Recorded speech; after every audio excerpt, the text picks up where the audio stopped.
bolangizni so'kmangiz. Duo qiling bolani. It, eshak deb so'kishga hayo qiling bolani. Rasululloh dedilar, yuzlaridan yog'ib nur, bolalar bu jannatning gulu rayhonlaridir.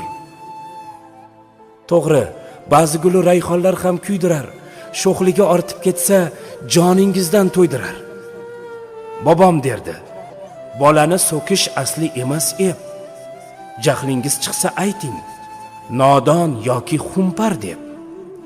Boy bo'lgur, ko'paygur deng, aslo demang o la'nat. Shuni bilib qo'yingki, so'kinish ham bir san'at.